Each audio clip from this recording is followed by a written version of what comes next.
Welcome to The Traveling Fool, the show that talks about travel destinations, the history, culture, and people of those destinations, and travel tips and news. I'm Bob Bales, and today we're talking about how to plan a road trip. Not just check the tire pressure and fill up the gas tank, but how to plan a trip so it's more than just driving down the interstate. Now, before we start, I want to let you know there are some links in the show notes for products that I use and helpful sites. A couple of them do pay me a small commission if you use them, but like I said before, I'm never going to promote anything that I don't personally use or haven't used in the past. So let's get started. Now, you probably heard it said before that it's not the destination, it's the journey. Well, that's how I've always looked at my travels, especially road trips. I remember vacations as a kid. They always involved road trips since we would travel to other states hauling our camper trailer behind us. Our road trips consisted of eating sandwiches for lunch that Mom made in the front seat and passed out to everyone, stopping only for gas and bathroom breaks, and the times my father would get fed up with me and my brother. My dad was a true athlete. I was always impressed that he could drive 70 miles an hour down the highway, smoking a cigarette, reaching into the back seat with the hands the size of a catcher's mitt, just to whack some sense into my brother and me, and do it with deadly accuracy. Now, my dad was a firefighter, and he had 30 days of vacation a year. He always took about 3 weeks of it in the summer, and we would go somewhere. But the road trip started out sometime around February when he would get out the Rand McNally road map and start planning the route.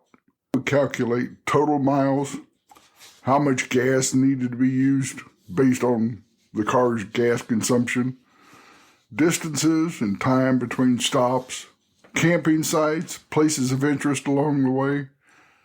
Before long, he had his detailed plan with the route marked, total mileage, total cost of gas, and he knew what he needed to save up for the trip come summertime.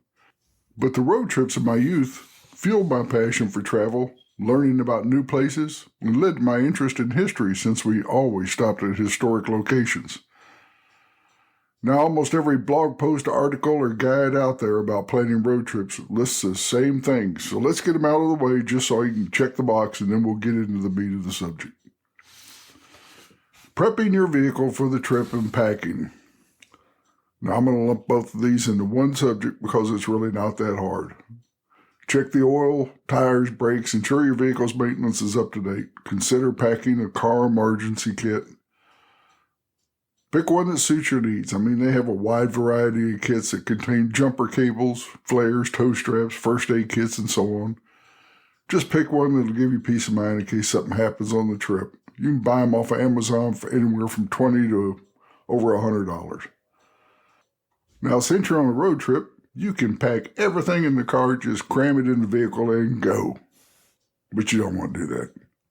So pack comfortable shoes, a few changes of clothes, of course any medications and snacks for the road. Consider a small ice chest for drinks and a flashlight. I carry a small mini light that fits easily in my pocket and it's really bright and costs $2 or $3. Just because you're in a vehicle, don't overpack. Keep it simple. And that pretty much covers prepping your vehicle trip and packing. Now let's get to the important stuff. Planning your route. Okay, the first thing you need is a Rand McNally road map. No, you really don't.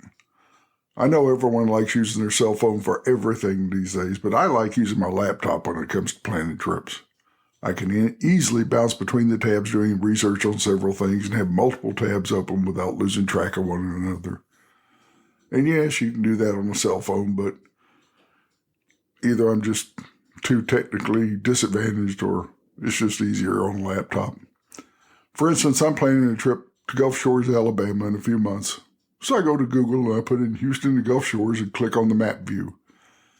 It tells me it's a little over an 8-hour drive, and it's easy. Get on Interstate 10 out of Houston, head east till you get to Mobile. Gulf Shores is a few miles south of Mobile. Simple, right? However, I don't plan on just driving nonstop. I want to see a few things along the way. So, looking at Google Maps, I can see alternate routes.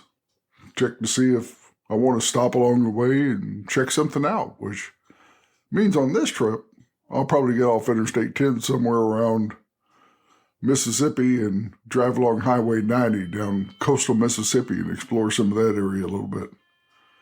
And I do this for most road trips and usually take back roads because, not that Highway 90 is a back road, but I find that taking alternate routes and back roads and just getting off the interstate, I really find some interesting places instead of just hitting cruise control, sitting on the interstate for 8 hours at 70 miles an hour. So when it comes to planning your trip, do it the easy way. Just go to Google Maps, put in your destination, look at a few alternate routes. It'll tell you everything you need to know. How many miles, how long it should take you to get there, toll roads, just all kinds of info. Next is accommodation options. And for this, you have a lot of options. You can rent an RV for a few days or a week and just stay in RV parks. Like I said, when I was a kid, we had a camper trailer and we stayed at state and national parks all along our route. You can go for luxury hotels, resorts, vacation rentals, budget hotels. There's just a lot of options. If you're going to stay at your destination for several days, you might want to resort there, but if you're planning on stopping along the way, you can look at all sorts of options. Some parks offer cabin rentals, and I'm not talking some broken down cabin in the woods. I'm talking some really nice places. Or you can book a comfortable budget hotel somewhere along the way. Check out the reviews on several of the booking sites to get a feeling for the place. Is it clean, safe, and a good location? Those are the things I look for. Everything else, unless I'm going to spend lots and lots of time at that hotel, those are the only things that matter to me because I'm only there to sleep anyway. I want a clean place, safe place, and a decent location. And I'll put a few resources in the show notes so you can look at some of the things that I check out whenever I travel. All right, now you're on a road trip, so you want to capture memories and you want to be road safety conscious. So everyone has a cell phone that has a camera, and a lot of people also have digital cameras that they take on trips. So use them. Take more photos than you think is necessary. The nice thing about today's cameras is, unlike the old 35 millimeter, you don't like the photo, just delete it. More important is to take a little insurance along the way. And by that, I mean a dash cam. Now, Rexing is a great company, and they have a lot of options for dash cams. I love this company. Prices range from anywhere around $50 to $300, depending on what you want. And dash cam can capture things that happen on your road trip that you may not have time to pull out a cell phone and capture. Dash cams also capture the important things like accidents, road rage from other drivers, weather incidents, and just cool stuff along the way. All this comes in real handy if you ever want to make an insurance claim. I'll give you an example. I was traveling on a road trip through Iowa in a rental car a few years ago, and a deer ran across the highway. I mean, within a split second. I never saw it coming, came in up an embankment, and the first thing I saw, it was in front of me. I hit that thing doing 70 miles an hour, totally destroyed the front of my car, airbags deployed, and of course the deer had a bad day. Now, I didn't have a dash cam, but luckily the truck driver behind me that was traveling on the interstate behind me, he witnessed the whole accident, and he told the authorities what happened, that in a split second, deer ran across the highway, no way for me to react. But it would have been a whole lot easier if I'd have had a dash cam to show. Just get one. Trust me, the peace of mind is worth it.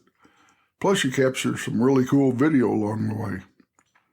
I'll put a link to Rexing in the show notes, and they have great reviews. You can't go wrong with this company, but even if you go with a different company, trust me, just get a dash cam. You may never need one, but come the time you do need one and you don't have one, you'll regret it. All right, now you're on a trip. You got to eat sometime, so let's talk about your food and dining adventures while you're on the road. Some people take a road trip and they get hungry along the way. They just see a fast food place along the side of the highway and they stop and grab something. Or they get something from the gas station when they stop for gas. Unless you are lucky enough to be traveling in a state such as Texas or a few others that has a Buc-ee's, then gas station food usually isn't that great. For those that know Buc-ee's, then you know when you see one, it's time to stop.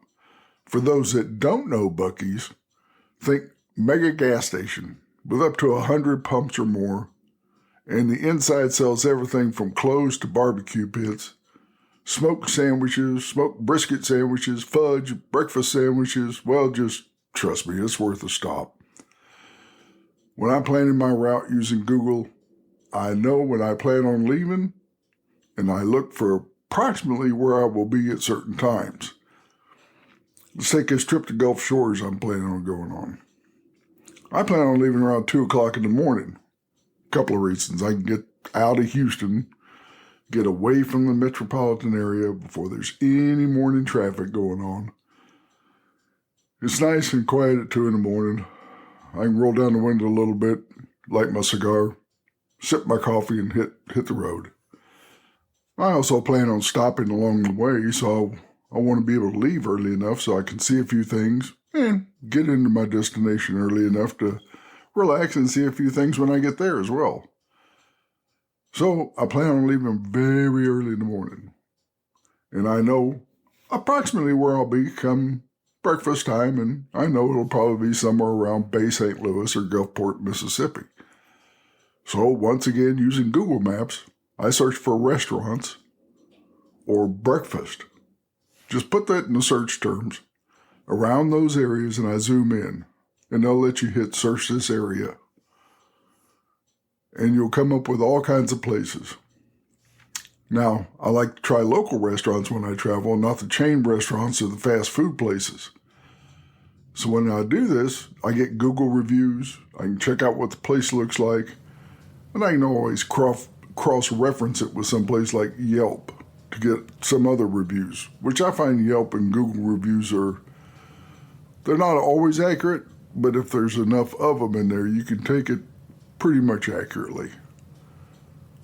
Yeah, you may have a bad experience when you go somewhere, but if I see somewhere that's got 4.8 stars on Google reviews and there's 300 of them, chances are it's a pretty good place to eat. So, you like seafood? Search for that. Barbecue, the same thing. Anything else. If you're traveling in Florida and you want to sample key lime pie, then type in key lime pie. Hit the search button in Google Maps. It'll tell you all kinds of restaurants that serve it. If you want to stop and check out a distillery or a winery or a brewery on your trip, or you try something that state is known for, or something new, just do a Google search on it, look at the reviews, and check the Yelp reviews. I also love to hit local cigar shops when I travel. So along the way, I'm hitting these towns, I'm looking in Google Maps for cigar lounges. And if a couple of interesting ones pop up, well, trust me, I will be stopping there and checking them out. So far, we've learned to use Google Maps for planning out your route and looking for places to eat and things to do along the way. But here's the biggest thing. Explore along the way. If you get off the interstate and take some alternate routes, you can discover some really interesting things on your trip. It might be a roadside attraction, or an interesting store that you see passing through a small town, or one of 1,000 things that you would have never known about if you hadn't done just a little bit of exploring. Now, whether I'm at my destination or en route to my destination, I always explore the surrounding areas. I've discovered interesting museums, wineries, an olive oil farm, restaurants, roadside attractions, and historic sites on my travels, just by taking the time to do a little exploring while heading to a destination. So let's recap. Make sure your vehicle's in good shape. Pack what you need, but don't overpack. Plan your route and consider taking the back roads, or at least get off the interstate for part of the trip. Consider all your accommodation options. Get a dash cam for safety and peace of mind. check Google Maps for restaurants that you might want to try and do some exploring on your trip. That's my usual process when it comes to road trips. I do add a couple of others in there, but they're specific to me, like packing plenty of cigars and making sure I start off with a huge cup of black coffee.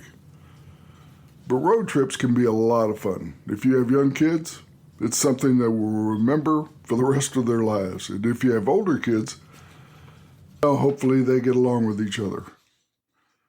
You know the way air travel is these days. I will gladly take a road trip when I can, instead of having the hassle of getting to the airport, dealing with crazy air travelers, long lines at the TSA, overcrowded and overbooked flights, flight delays and nutcase passengers, and flight attendants who would rather be anywhere else. Travel is about the people you meet, the stories you collect, and the memories that stay with you for years. So make your next trip and every trip afterwards a memorable one. Thanks for tuning in to the Traveling Fool Podcast. I hope you enjoyed it and get something out of it that you could use. Please take a moment to leave a review, subscribe, and share it with your friends. And stay tuned for more tips, destinations, and travel news in our future episodes. Thanks again.